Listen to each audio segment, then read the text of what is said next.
फक्त Marathi TV YouTube चॅनलला subscribe करा आणि आमचे लेटेस्ट व्हिडिओज सगळ्यात आधी बघण्यासाठी बेल आयकॉनवर क्लिक करायला विसरू नका. देवाची ये द्वारी कीर्तनाची वारी, देवाची ये द्वारी कीर्तनाची वारी. माऊली तू माझी देवा सर्व दुःख हारी, नाम तुझे घेतो देवा पहाटेच्या पारी. हरी मुखे म्हणा जय जय पांडुरंग हरी, जय पांडुरंग हरी. देवाची ये द्वारी कीर्तनाची वारी. ज्ञानोबा माऊली तुकाराम, ज्ञानोबा माऊली तुकाराम, ज्ञानोबा माऊली तुकाराम, ज्ञानोबा माऊली तुकाराम. विठ्ठल विठ्ठल विठ्ठल विठ्ठल विठ्ठल विठ्ठल विठ्ठल विठ्ठल विठ्ठल. देवाची ये द्वारी कीर्तनाची वारी. जय जय राम कृष्ण हरी. मी सुरभी हांडे देवाची ये द्वारी कीर्तनाची वारी या भक्ती सागरात तुम्हा सगळ्यांचं खूप स्वागत करते. मंडळी, आपल्या संतांचे विचार आपल्यापर्यंत पोहोचण्याचे उत्तम माध्यम म्हणजे कीर्तन. आपल्या संतांनी अनेक चांगले विचार आपल्यासाठी सांगितलेत, पण या विचारांना आचरणी कसे आणायचे हे जास्त महत्त्वाचे. तर ते आज आपण समजून घेऊयात आजच्या कीर्तनातून. हरी जय जय राम कृष्ण हरी. हरी जय जय राम, हरी जय जय राम कृष्ण हरी. हरी जय जय राम, हरी जय जय राम कृष्ण हरी. हरी जय जय राम, हरी जय जय राम कृष्ण हरी.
चांग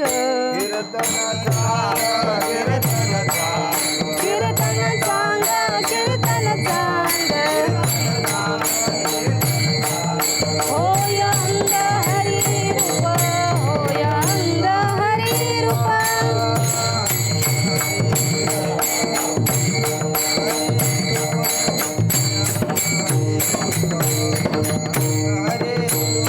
प्रेमे झंडे नाचे डोले प्रेमे झंडे नाचे डोले हर पले देह भाव हर पले देह भाव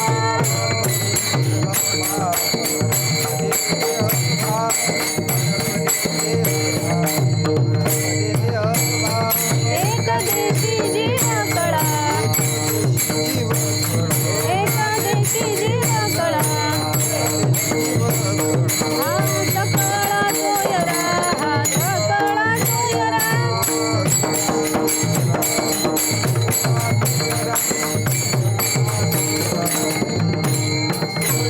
प्रेमी छंदे नाचे डोले प्रेमी छंदे नाचे डोले हर पले देह भाव हर पले देह भाव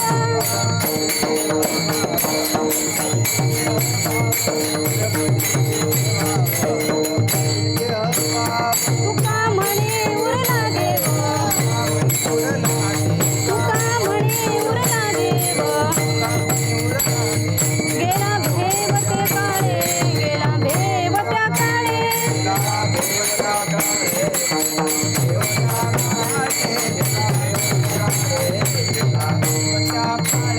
प्रेमी छंदे नाचे डोले प्रेमी छंदे नाचे डोले हर पले देह भाव हर पले देह भाव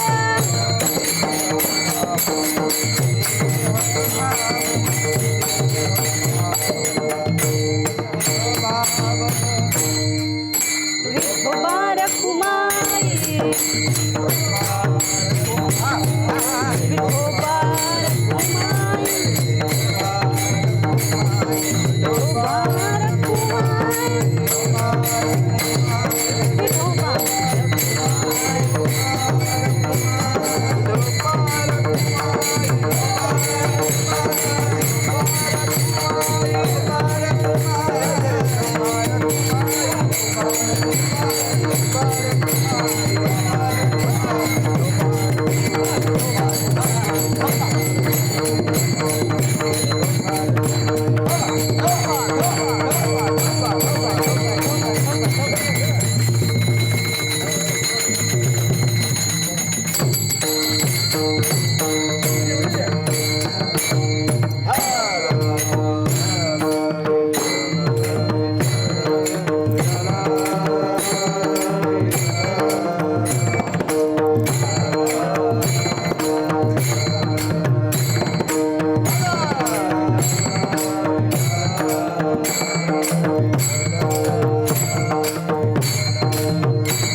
कुंडली कवरदारी विठ्ठल श्री ज्ञानदेव ज्ञानेश्वर महाराज की जय जगद्गुरु तुकाराम महाराज की जय विठ्ठल महाराज की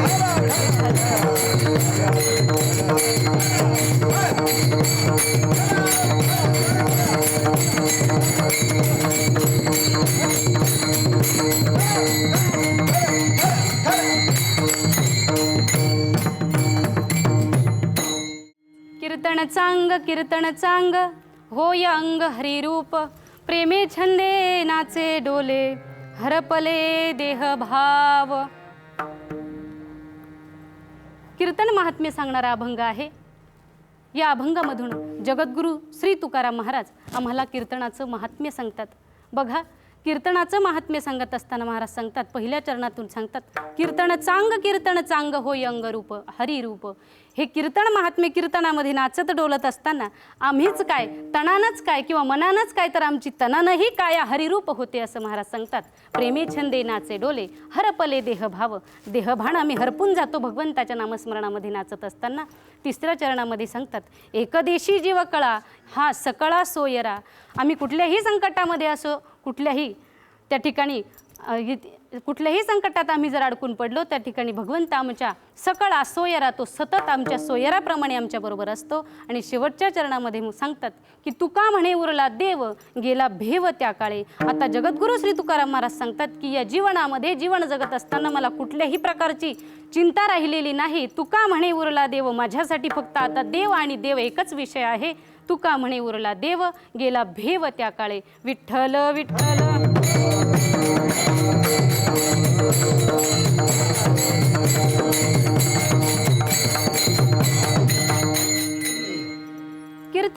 कीर्तन चांग होय अंग हरिरूप.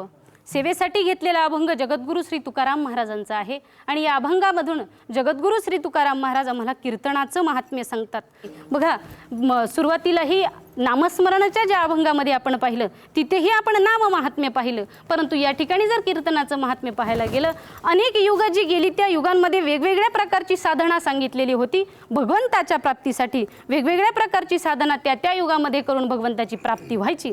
परंतु या कलियुगामध्ये जर भगवंताची प्राप्ती आम्हाला करून घ्यायची असेल तर ती फक्त कीर्तन साधनेमुळेच होऊ शकते. आणि कीर्तन म्हणजे काय किंवा कीर्तन साधना म्हणजे काय, तर नामघोष. नामस्मरण करायचं ते एकट्यानं आणि नामघोष करायचा तो कीर्तनामध्ये. आता नामघोष करत असताना बघा, त्या ठिकाणी आपण एकटे बसून तर काय घरामध्ये नाचत बसू शकत नाही. घरात जर नाचत बसलो तर एखादं म्हणाल वेडावला हा. परंतु त्या ठिकाणी बघा, मग नामघोषच जर आम्हाला भगवंताच्या नामाचा करायचा आहे तर तो आम्ही कीर्तनामध्येच करू शकतो. विठ्ठल विठ्ठल. पुढे जाऊन सांगेन बघा, कीर्तनाचं महात्म्य सांगत असताना लक्षपूर्वक वाक्य ऐकून ठेवा. जर एक दोघांना नदी पलीकडे जायचं असेल तर ती नाव एक दोघांना नदी पलीकडे सहज नेऊन सोडवते, परंतु अनेकांना जर नदीच्या पलीकडे सोडायचं असेल तर त्या ठिकाणी जहाजच लागते. मग जहाज असेल तरच अनेकांना नदी पलीकडे सोडेल. तत्वज्ञायाने हे नामस्मरण आहे. वैयक्तिक एकटाच नामस्मरण करू शकतो, त्यातून एकट्याचंच जे काही फळ आहे ते एकट्यालाच मिळेल. परंतु कीर्तनामध्ये जर सर्वांनी नामघोष केला तर त्यामध्ये सर्वांचंच हित आहे असं महाराज सांगतात. विठ्ठल विठ्ठल.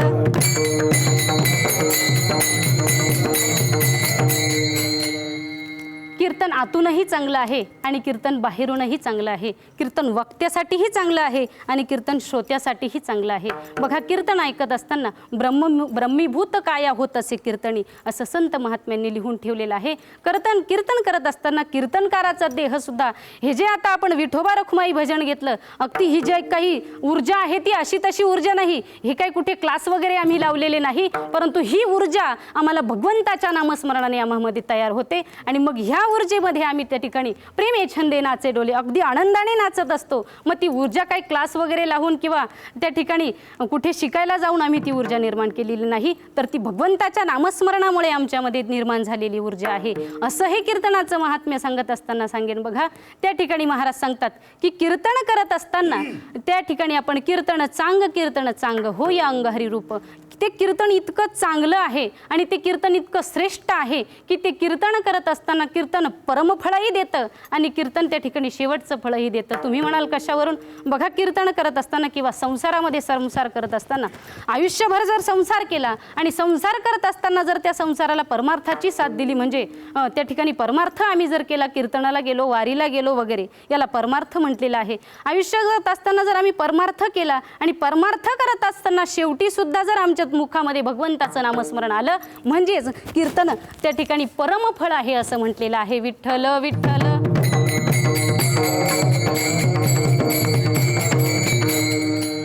आणि मग हे कीर्तन करत असताना आता जे काही आम्ही नाचलो, मग आम्हाला आमचंही भान राहिलेलं नव्हतं. मग कीर्तन करत असताना कीर्तन चांग होय अंग हरिरूप. आमचं स्वतःचं अंगही आम्ही देहभान विसरून जातो आणि आमचंही अंग हरिरूप होऊन जातो. आम्हाला आमच्या देहाचा विसर पडतो त्या ठिकाणी. बघा, ज्या वेळेला रामप्रभूंनी सागरावर सेतू बांधायचा तयार केला आणि सेतू बांधून तयारही झाला, परंतु त्या सेतूवरून ज्या वेळेला माकडे जात होती त्यावेळेला जांबुवंत महाराज भगवान रामचंद्रांना सांगतात की भगवान जितकी माकडे चंचल आहेत तितकीच मासेही चंचल आहेत. मग माकडेही चंचल आणि मासेही चंचल, त्या ठिकाणी सूत जमणार नाही. मग काय केलं पाहिजे? भगवान श्री रामचंद्र सांगतात जांबुवंत महाराज तुम्ही काळजी करू नका. ज्या वेळेला हे 3 पदरी जो काही सेतू बांधलेला आहे आपण सागरावर, त्या सेतूवरून जेव्हा मी जाईन त्या सेतूवरून मी जात असताना मासे माझ्याकडे पाहतील आणि माझ्या रूपाकडे पाहून ते भान, त्यांचं देहभान त्यांना राहणार नाही. ते त्यांचे देहभाव विसरून जातील आणि ते विसरून गेल्यानंतर ते दगडाप्रमाणे होतील आणि ते दगडाप्रमाणे होऊन आपण त्यांच्यावरून सहज चालू शकतो किंवा माकडेही त्यांच्यावरून सहज जातील. त्याचा परिणाम काही तर भगवंताच्या रूपाकडे पाहून ते मासे त्यांचं देहभाव विसरून गेले. मग देहभाव कोण कोण विसरलं हो? गोकुळातील गवळणींचंही तसंच सांगितलेलं आहे. गोकुळातील गवळणीही भगवंताच्या रूपाकडे पाहून भारावून गेल्या होत्या.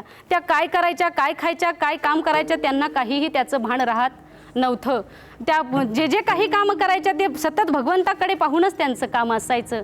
भगवंताकडे पाहूनच त्यांचं दंगून जायचं. जेव्हा किती कशा नाचायच्या, कशा डोलायच्या, त्यांना ते त्यांचंही भान राहत नव्हतं. प्रेमे छंदे नाचे डोले हरपले देहभाव. त्या गोकुळातील गवळणीही, त्या गवळणींची भक्ती पराकाष्ठेची सांगितलेली आहे. गोकुळीतील गवळणींना भगवंताच्या भक्तीची पराकाष्ठा मानलं जातं आणि मग त्या गवळणीही त्या भगवंताच्या रूपाकडे पाहून एवढ्या भारावून जायच्या की एके ठिकाणी भगवान जगद्गुरु श्री तुकाराम महाराज सांगतात की तुका म्हणे छंदे तेने वेधिले गोविंदे.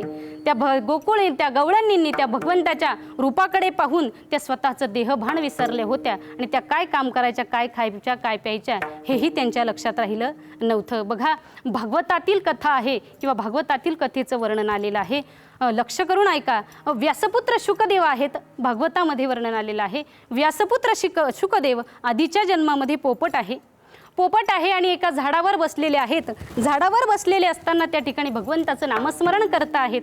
भगवंताचं नामस्मरण करत होते किंवा मग राधेचं नामस्मरण करत होते. राधा कोण आहे, कशी आहे हे आम्हा सर्वांना माहीत आहे. भगवंताची प्राणवल्लभ असणारी राधाराणी, त्या राधाराणीचं नामस्मरण तो शुकदेव करत होता आणि मग त्याच रस्त्याने राधाराणी चाललेली होती. राधाराणी त्या ठिकाणी जात असताना तिने ऐकलं की हा शुक आपलं नामस्मरण करत आहे. तिने सांगितलं, अरे म्हणे शुका, माझं नामस्मरण काय करतो, माझ्याबरोबर माझ्या भगवंताचंही नामस्मरण कर. माझ्याबरोबर जेव्हा तू माझ्या भगवंताचं नामस्मरण करशील तेव्हा तुला अलौकिक सुख प्राप्त झाल्याशिवाय राहणार नाही. आणि मग त्या शुकानं त्या ठिकाणी भगवंताचं नामस्मरण सुरू केलं. श्री कृष्ण गोविंद हरे मुरारे, हे नाथ नारायण वासुदेव. श्री कृष्ण गोविंद हरे मुरारे, हे नाथ नारायण वासुदेव. श्री कृष्ण गोविंद हरे मुरारे, हे नाथ नारायण वासुदेव. श्रीकृष्ण गोविंद हरे मुरारे, हे नाथ नारायण वासुदेव. मग त्या शुकदेवानं भगवंताचं नामस्मरण केलं आणि भगवंताचं नामस्मरण करत असताना त्या शुकाचं त्या ठिकाणी अरणी माता आहे, त्या अरणी मातेच्या उदरामध्ये गर्भाशय झालं. त्या गर्भामध्ये त्यांचं रूपांतर झालं आणि गर्भामध्ये असताना शुकदेव तेच नामस्मरण करत आहेत आणि ते नामस्मरण करत असताना त्या ठिकाणी ते नामस्मरण करत करत इतके दंगून गेले की 12 वर्ष बाहेर आले नाही. त्या ठिकाणी एक प्रमाणही आलेलं आहे, ब्राह्मणाचे पोर एका खेळासी भ्याले, ब्राह्मणाचे पोर एका खेळासी भ्याले. 12 वर्ष लपले रे, 12 वर्ष लपले. कापत बाहेरी नागवेची पळून गेले रे. पुढचं घ्या म्हणून.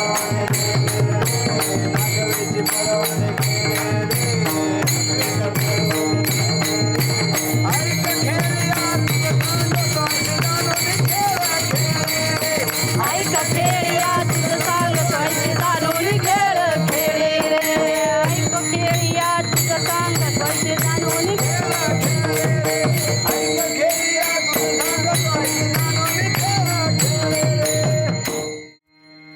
ब्राह्मणाचे पोर एका भैया खेळासी भ्याले 12 वर्ष लपाले रे.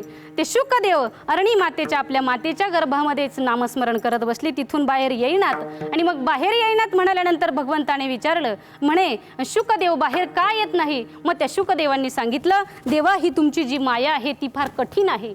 ती जर मला लिप्त झाली ना, मग त्या मायेतून मी बाहेर निघू शकणार नाही. ती दुस्तर माया जर मला चिकटली, त्या मायेतून बाहेर निघणं मला अशक्य आहे देवा. मग मी काय करू? मग भगवान परमात्मा स्वतः सांगतात, तुम्ही या मायेला घाबरू नका. हे जे मायाजाळ आहे त्याला तुम्ही घाबरू नका. बाहेर आल्यानंतर माझ्या नामाचं नामस्मरण करा. मग माझ्या नामाचं नामस्मरण केल्यानंतर नक्कीच तुम्हाला ही जी काही माया आहे ती लिप्त होणार नाही. ती माया तुम्हाला त्रास देणार नाही. सांगायचा मुद्दा काय आहे की शुकदेव आईच्या गर्भामध्ये होते आणि मग गर्भामध्ये असताना सुद्धा माझ्या भगवंतानं त्यांचं गर्भामध्ये सुद्धा रक्षण केलं. हेच महाराज अभंगाच्या 3ऱ्या चरणात सांगतात. एकादेशी काळा जीवकाळा. एकादेशी जीवकाळा. एकादेशी जीव कळा, एकादेशी जीव कळा, एकादेशी जीव कळा, एकादेशी जीव कळा.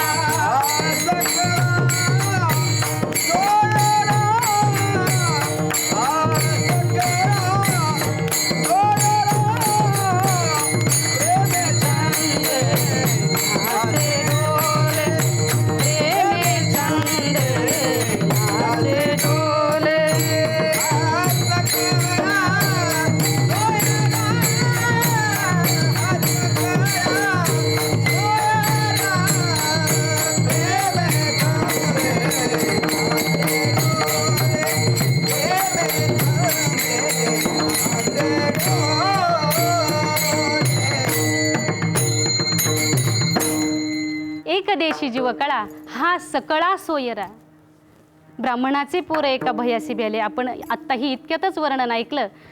ते शुकदेव, ब्राह्मणपुत्र शुकदेव आईच्या गर्भामध्ये होते आणि आईच्या गर्भामध्ये मग ती कुठलीही जागा असू द्या, एकदेशी जीवकळा, त्या ठिकाणी अशा कुठल्याही ठिकाणी तो आमची संकटातून साथ देतो किंवा त्या संकटातून तो आम्हाला बाहेर काढतो. एकदेशी जीवकळा. जीव कुठल्याही प्रकारे कुठल्याही संकटात असू द्या, तो जीवाला बाहेर काढल्याशिवाय राहत नाही. मग पुढच्या मध्ये सांगितलेलं आहे की सकळा सोयरा. तो प्रत्येक संकटामध्ये आमचा सोयरा झालेला असतो. जिथे जिथे ज्या ज्या नात्याची आम्हाला त्याची आवश्यकता आहे, तिथे तिथे तो त्या त्या नात्याची आम्हाला पुरवणूक करत असतो. एखाद्या ठिकाणी जर आईचं प्रेम आम्हाला कमी पडत असेल तर आईचंही प्रेम देतो. पुढे जाऊन जर आम्हाला लेकराचं प्रेम कमी पडत असेल तर तो लेकराचंही प्रेम देतो. किंवा मग त्याही पुढे जाऊन आम्हाला जर भावाचं वडिलांचं प्रेम कमी पडत असेल तर तिथेही तो त्याचं प्रेम पुरवतं. म्हणजेच काय तर एकदेशी जीवकळा हा सकळा सोयरा. हा सतत आपल्या भगवंताच्या बरोबर आहे, अगदी सावलीप्रमाणे. हेच महाराज अभंगाच्या 3ऱ्या चरणात सांगतात. विठ्ठल विठ्ठल.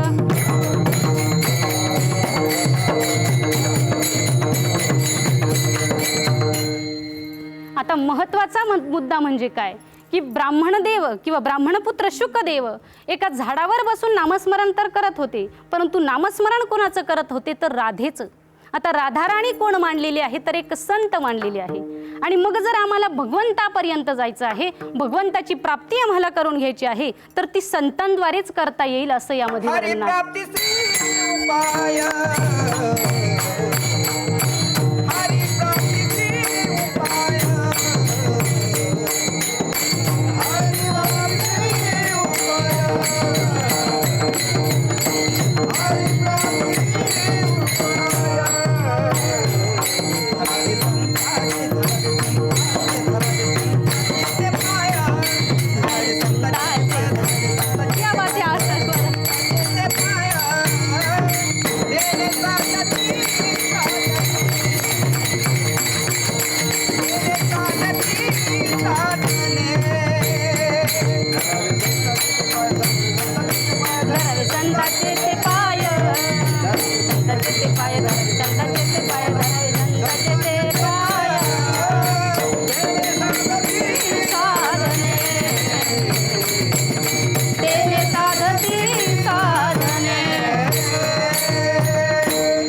पाठीसी उपाय धरावे संतांचे ते पाय. जर भगवंतापर्यंत आम्हाला पोहोचायचं आहे तर ते संतांद्वारेच पोहोचावं लागेल, अन्यथा पोहोचता येणार नाही. नुसतंच जर आपण हा बोलण्याचा विषय नाही, परंतु जर एखादा जीव मृत्यू पावलेला आहे आणि तो जीव त्या ठिकाणी वैकुंठ प्राप्तीला झाला, भगवंताच्या समोर गेला आणि त्या भगवंताने त्या ठिकाणी जर विचारलं कोण आहात तुम्ही, कुठून आलात, तुमची उत्पत्ती कुठून आहे किंवा काय जर विचारलं, मग एखादा आमदार खासदार असेल त्याने जर सांगितलं मी खासदार आहे, मी आमदार आहे, त्याचा तिथे काही उपयोग आहे का हो? नाही. तिथे त्या आमदार खासदाराचा उपयोग नाही. तर तिथे गेल्यानंतर जर आम्ही सांगितलं आम्ही अमक्या अमक्या गुरूंचे शिष्य आहोत, तिथं आपली खातिरदारी झाल्याशिवाय राहणार नाही. हा संतांचा महिमा. विठ्ठल विठ्ठल.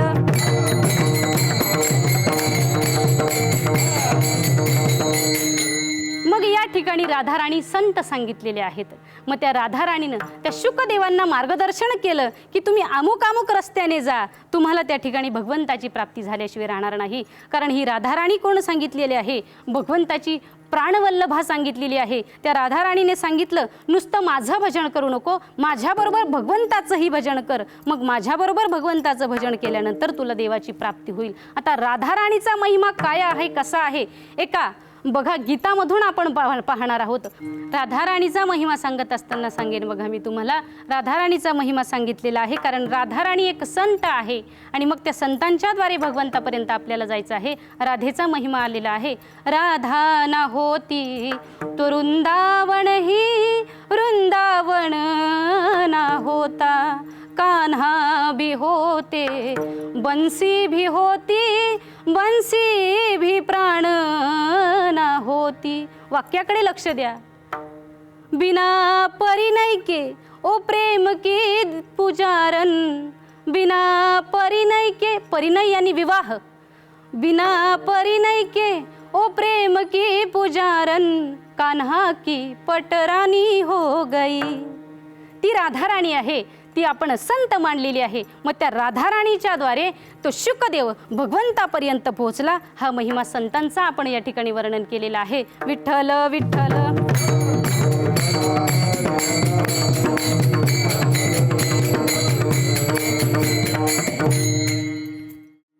जगद्गुरु श्री तुकाराम महाराज सांगत असताना, आपल्या जीवनातील व्यथा सांगत असताना सांगतात बघा, जगद्गुरु श्री तुकाराम महाराजांच्या जीवनामध्ये काही कमी संकट आली नाही. त्या ठिकाणी दुष्काळ पडला होता आणि दुष्काळ पडलेला असताना त्या ठिकाणी बघा घरामध्ये अन्न करता घरातील काही कुटुंबातील काही सदस्य गेले. अन्न करता काही सदस्य गेले, परंतु ते सदस्य गेल्यानंतर तुकोबारायांना कुठल्याही प्रकारचं दुःख झालं नाही. परंतु त्यांनी काय सांगितलं, बरे झाले देवा निघाले दिवाळे, बरे झाले ही कटकट गेली म्हणाले महाराज. आता मी परमार्थ करायला, आता मी भगवंताचं नामस्मरण करायला मोकळा झालो, असं जगद्गुरु श्री तुकाराम महाराज सांगतात. परंतु त्या दुष्काळामध्ये असताना बघा त्या ठिकाणी मग गावातील लोकांच्या कर्जाच्या वह्या त्यांच्याकडे होत्या. कर्जाच्या वह्या त्यांच्याकडे होत्या, परंतु ते कर्जाच्या वह्यांचं ओझं जगद्गुरु श्री तुकाराम महाराजांच्या डोक्यावर होतं. आणि मग त्या कर्जाच्या वह्यांचं ओझं घेऊन त्यांना जीवन जगणं अशक्य झालं होतं. त्यांनी आपल्या भावाला सांगितलं की या ज्या ज्या कर्जाच्या वह्या आहेत त्या त्यांच्या ज्यांच्या नावाच्या आहेत त्यांना तू परत नेऊन दे. हे मी घरात ठेवू शकत नाही, हे ओझं घेऊन मला जीवन जगणं अशक्य झालेलं आहे.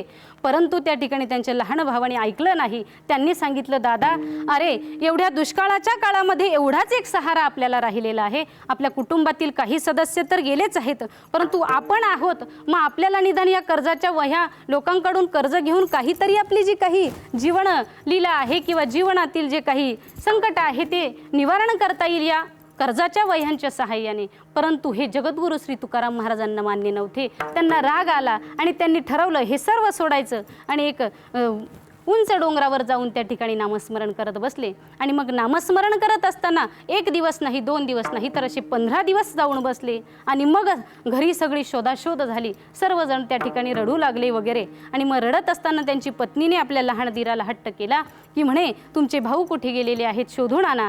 कारण त्यांना असं वाटलं की मी जी काही कटकट त्यांना करायची, रोज उठून त्यांच्या मागे अहो तुम्ही नामस्मरण करत फिरता, एखादं नुसतं त्या भगवंताचं नामस्मरण करत फिरता, घरामध्ये काही संसारामध्ये काही लक्ष आहे का नाही. त्यांना असं वाटलं, जगद्गुरु तुकोबारायांच्या पत्नीला वाटलं की माझ्या कटकटीमुळेच हे निघून गेले. आणि परंतु तसं काहीही नव्हतं. जगद्गुरु श्री तुकाराम महाराजांना त्या ठिकाणी एकांत हवा होता आणि म्हणून ते नामस्मरणाकरता डोंगरावर निघून गेले. विठ्ठल विठ्ठल.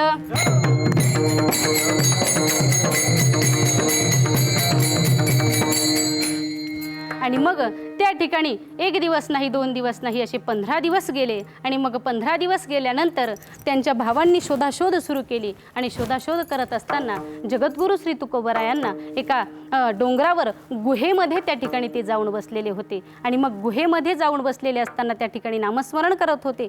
तिथे त्यांच्या भावांनी पाहिलं आणि त्यांना सांगितलं, दादा आता घरी चल, आता इथे तुझी जागा नाही, आता तू घरी चल. परंतु त्या ठिकाणी जगद्गुरू श्री तुकाराम महाराजांनी आपल्या भावांना त्या ठिकाणी कबूल करून घेतलं. मी घरी येतो, परंतु त्या ज्या काही कर्जाच्या वया आहेत त्या तुम्हाला पाण्यात सोडून द्याव्या लागतील, तर मी घरी येतो. आणि भाऊ त्या ठिकाणी तयार झाले. म्हणे दादा घरी चल, त्या ठिकाणी वहिनी मुलं त्या ठिकाणी तुझी वाट पाहत आहेत, रडता आहेत, तू घरी चल. आणि मग जगद्गुरू श्री तुकाराम महाराजांना त्या ठिकाणी घरी घेऊन गेले.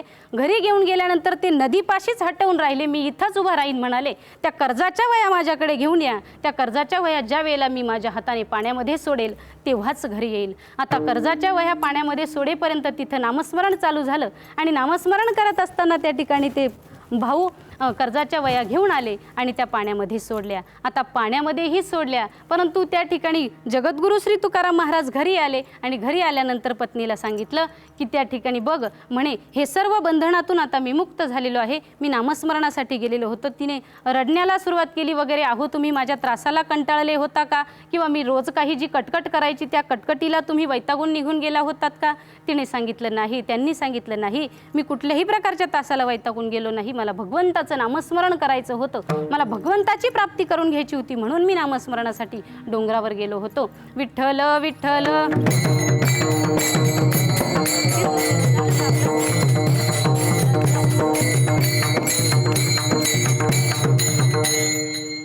भगवंताचं नामस्मरण करून ज्या वेळेला भगवंताची प्राप्ती करून जगद्गुरू श्री तुकाराम महाराज घरी आले. आणि घरी आल्यानंतर त्यांनी आपल्या पत्नीला सांगितलं, आता बघ म्हणे, कितीही दुष्काळाचा त्रास असला, कितीही काही असलं, त्यांना तो त्रास जाणवतच नव्हता.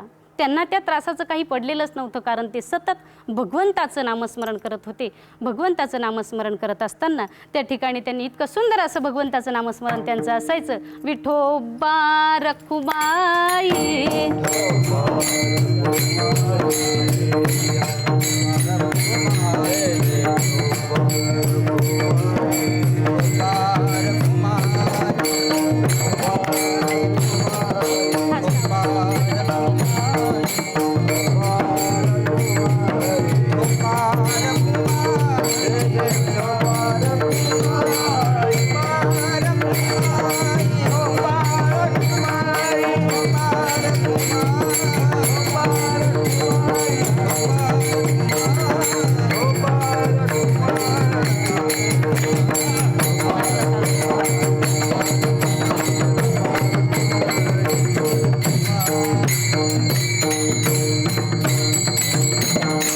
जगद्गुरू श्री तुकाराम महाराज त्या डोंगरावर जाऊन बसले. त्या डोंगरावर जाऊन बसल्यानंतर नामस्मरण करत असताना त्यांनी कुठल्याही प्रकारचा विचार केला नाही. मग इथे तो डोंगरच इतका भयंकर होता की त्या डोंगरावर एका गुहेमध्ये जाऊन बसले. आणि मग त्या गुहेमध्ये जाऊन बसल्यानंतर तिथे अनेक प्रकारची हिंस्र प्राणी होती.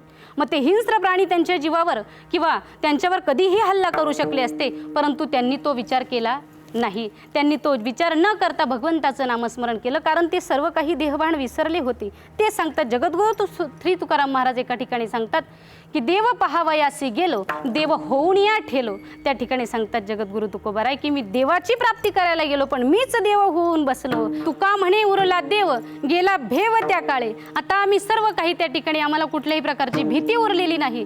त्यांनी कुठल्याही प्रकारची भीती न बाळगता त्या गुहेमध्ये जाऊन बसले. मग आम्हाला कुठला प्राणी येईल, आम्हाला खाईल, अशी कुठलीही प्रकारची चिंता त्यांनी ठेवली नाही. आता आमचा विषय फक्त देव झाला आहे.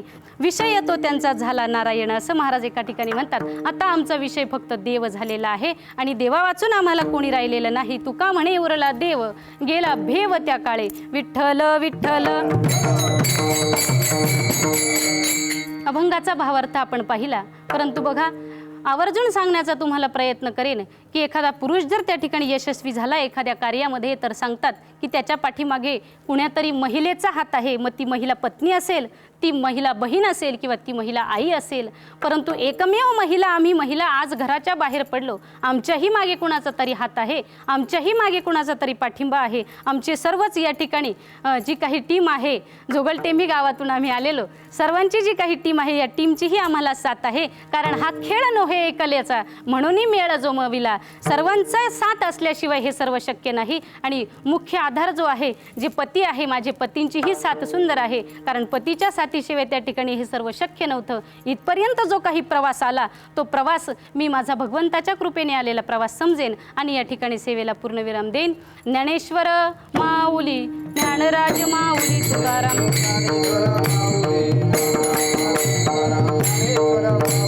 बरोबर आहे का?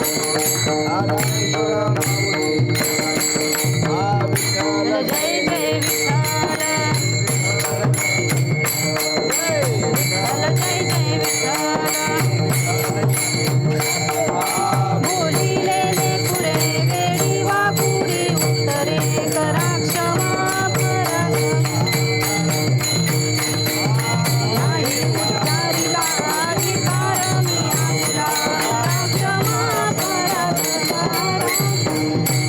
तुका म्हणे ज्ञानेश्वरा, राखा पाया पैकी करा, राखा पाया पैकी करा, राखा पाया पैकी करा.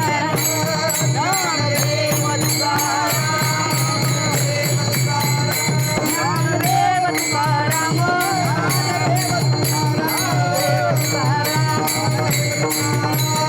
तुकाराम, तुकाराम, तुकाराम, तुकाराम. पुंडलिकवरदाय विठ्ठल श्री ज्ञानदेव तुकाराम पंडित ज्ञानेश्वर महाराज की, पंढरीनाथ भगवान की जय, सद्गुरु तुकाराम महाराज की जय, संत शिरोमणी सावता महाराज की जय, सद्गुरु निवृत्तीनाथ महाराज की जय. मंडळी, संतांचे विचार आचरणात आता आपण आणूयात आणि भेटूयात पुढच्या कीर्तनात. जय जनार्दन.